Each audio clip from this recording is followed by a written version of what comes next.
This is the help file for Lab 1 in Geography 271. So I'm re-recording it. The previous recording just didn't work. So in Lab 1, the focus is data visualization. And there are three parts to this lab, and it involves the analysis of two different data sets. In part A, we're going to look at some data from the United States, so the 50 states plus the District of Columbia. And the two variables that we're going to analyze are 1997 income per capita and births from teenage mothers percent. So that's the percentage of births that are from teenage mothers. And from a socio-economic standpoint, the theory behind this is that the richer the state, the higher the income per capita, the less of these births that occur from teenage mothers, that it's a poverty thing. So the data is found on an Excel spreadsheet. And the first thing I want you to do is to group the data so that we have it's sorted for low income states and high income states. And then we're going to use that data to build a stem and leaf diagram. And we can build that in Excel, then cut and paste that diagram. You can put it into your answer sheet, and the answer sheet is in Word format, and once again, it's available on Canvas. So I'm going to switch over to Excel, and that's the wrong data sheet. Here's the correct data sheet. So it's got 50 states plus District of Columbia on it. There's the variables are in columns, and we're going to focus in on just two variables. So I'm going to delete the extraneous variables, so it makes it easier to manage. So I just deleted everything but births, teenage mothers percent, and income per capita. So we need to sort this data, and we're going to sort it based on income per capita. Over here is the sort button in the ribbon, the Excel ribbon, menu ribbon. I'm going to press that, and I want to select custom sort. So make sure your expand selection is selected and sort, and then you got to tell it it's income per capita, and we want to go from smallest to largest, and I'll press OK. So in classifying this data, we want low income states and high income states. The first 26 will be low income, so that includes Mississippi down to has our labels, and I'm going to just make that a different color, just so that it's easier to work with. Background color, so pick green here. And then my high income states are the remainder. I'll give that a blue so it's easy to identify. So as I said, we could build this in Excel, and I'm going to reduce the size of column G. If I look at my data, go through it, I see in terms of births, teenage mothers, it ranges from 7.3 to a high of 21.3. So for my stem, I need to go from 7 central stem to 21. So I'm going to do that right here.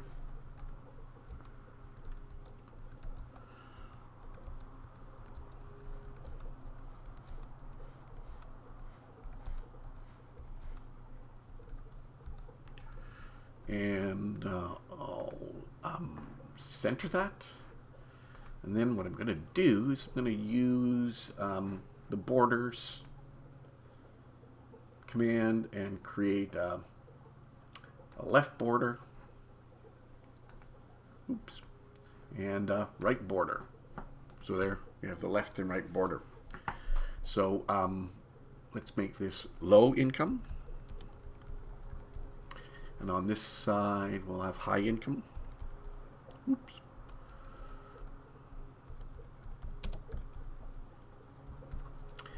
And I'm going to use the same font, so I'm going to change this to Arial. One side's Courier, one side's Arial.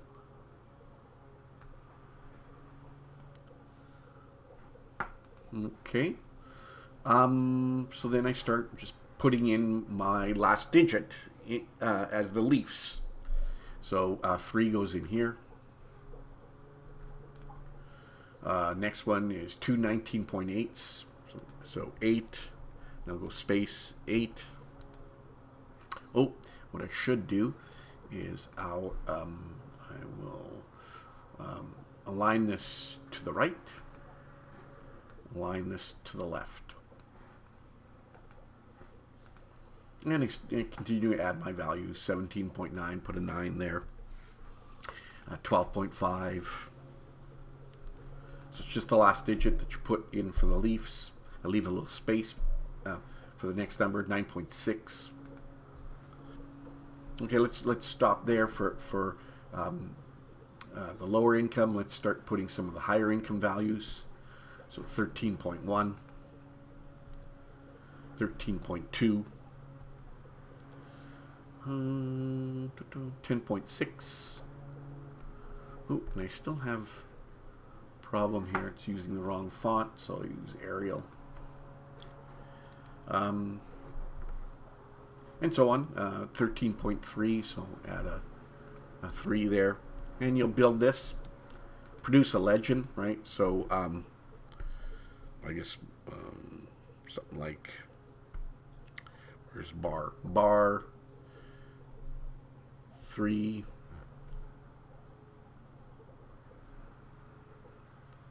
bar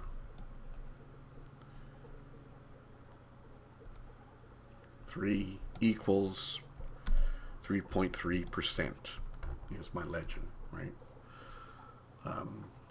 So that people can figure out what, how to interpret that. When you're finished, you can copy and paste this into your Word document. Okay, let's go back to the answer sheet. So there, I just did question 1.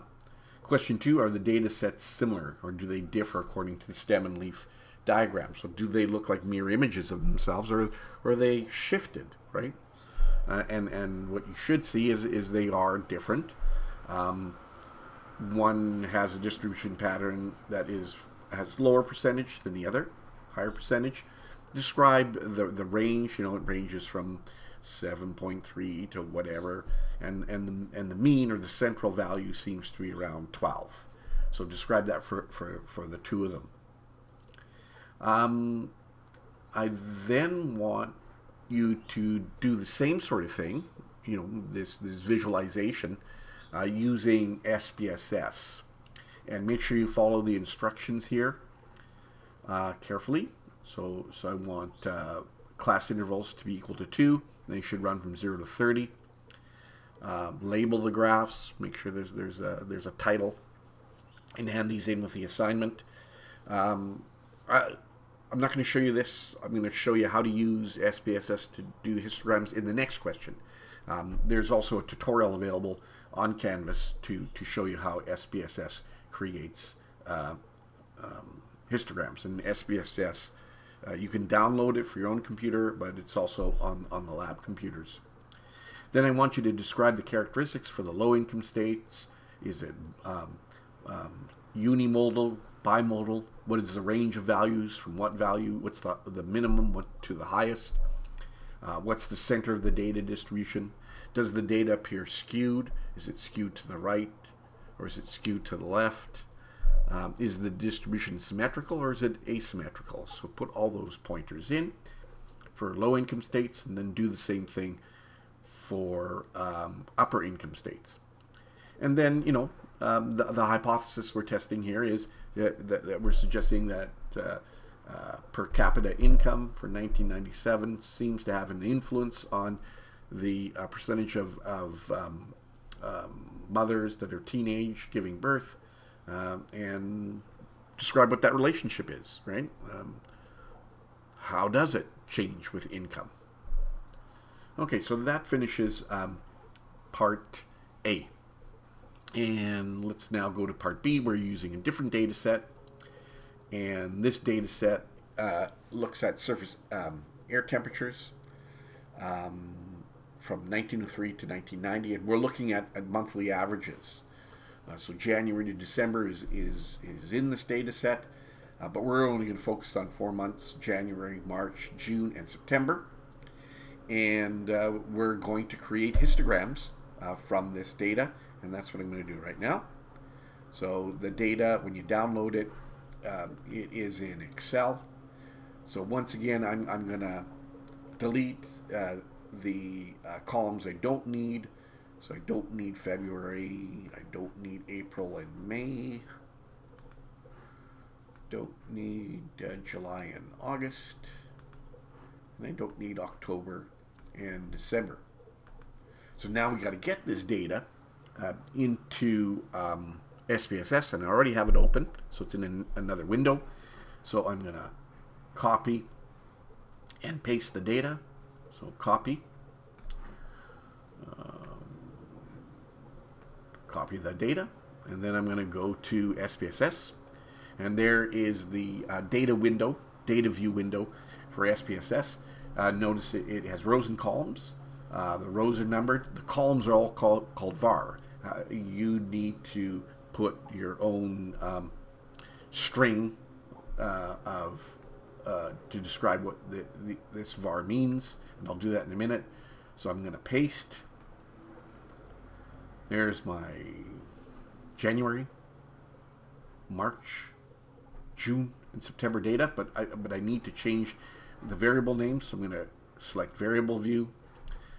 Data's in the right format. It's numeric, 8 values of width, 2 decimals. So you should check that over. Sometimes when you copy and paste this stuff over, you'll get a string type of data, and that's not what you want. You want numeric. So here I'll change this var1 to January. var2 will be March. var3 will be June. And var4 will be September. So let's go back to data view. And you can see that the column names, the variable names have been inputted. And let's now create a graph, a histogram. So go to graphs, go to legacy dialogues. The chart builder is goofy, so I'm just going to go to the histogram dialog box, select it, and this pops up. And I'm going to do this one at a time. So first one I'm going to do is January. Display normal curve, that's useful. Display normal curve. I'm going to press OK, and it's going to create a graph in another window. And it's showing up on my other monitor. Here's the graph. And the thing that's most obvious with this graph is it doesn't have the particular characteristics for the x variable that I want, or the x-axis. So I'm going to select this, and it opens up a chart editor, another window, and in the chart editor I can select those, and it should open up a properties box. There's my properties box, and I want to go to scale, so I want it to go from -30 to +30, and I want the major increment to just be 1 degree, just 1, and origin is going to be -30, so where the x and y axis meet.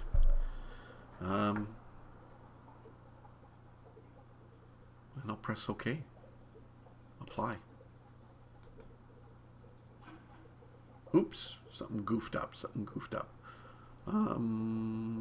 Maximum. I need that minus 30. Or plus 30, sorry. Apply. There we go. There we've got the graph is now proper. So close this. Frequency is correct in terms of the number of observations falling in within the particular class interval. I need to add a title. So I'll use this title icon, insert a title. And so Kelowna, January, monthly temperatures. You can put 1903 to 1990. There's my title, and the graph is done. Now you should be able to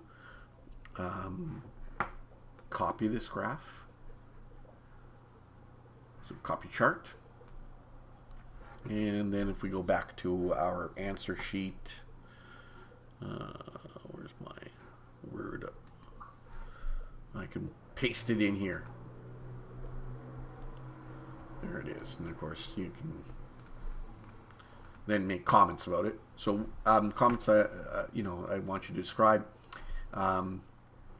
Where's the center? Center appears to be about -1, somewhere in there.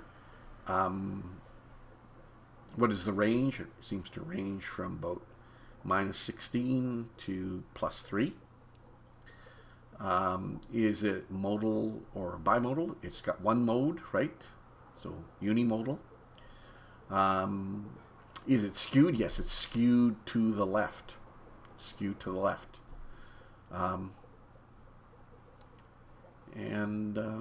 Is the data distribution symmetrical? No, it's not symmetrical. So it's not even either side. Now do the same for March, June, and September. Okay, so that's the end of part B. Let's look at part C. So in part C, we want to take that data, that income and births, teenage mothers percent, and map it. And we're going to map it on this map of the excited states. It's available as a PDF download. You should be able to color this using a paint program. So let's go back to the question. The question, oops, wrong window. The question says, classify the 1997 income per capita data into quartiles, right? So roughly 13. So the states 1 to 13 will be category 1, low income, 14 to 26, low to middle income, 27 to 39, middle to high income, and 40 to 51 will be our high income states. And we're going to create this choroglyph map. So I'm going to go back to my Excel data, and that's this one here. And now, so I want this for the first 13. So up to South Dakota will be my first category. I'll give it a special color. The green represent the second category. So this is low income, low to middle. And this will be middle to high, so 12. Go down 12.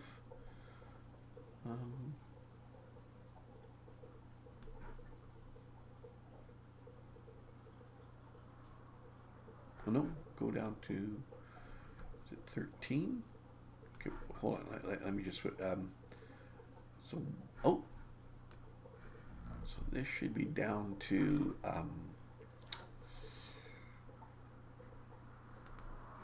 there, it should go down to Kentucky, then next 12, let's see if that makes sense, or 13. First is 12. Okay, another 12 here.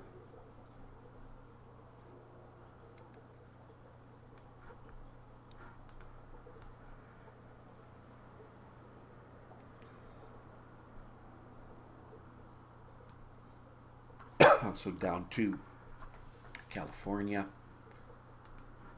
And then the final should be 12. Oh, this is 13. So we have 13.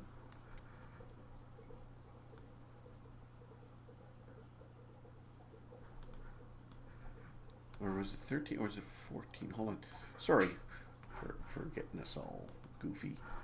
1 to 13, 14 to 26. Yeah, and that's what we got. And then 27, which will be row 28 to 39, and then 40. Oh, should be one more in here, and then the final grouping. So then you're going to find the state and make this, let's say, white, so colored in, light gray, medium gray, dark gray, and then look at the patterns.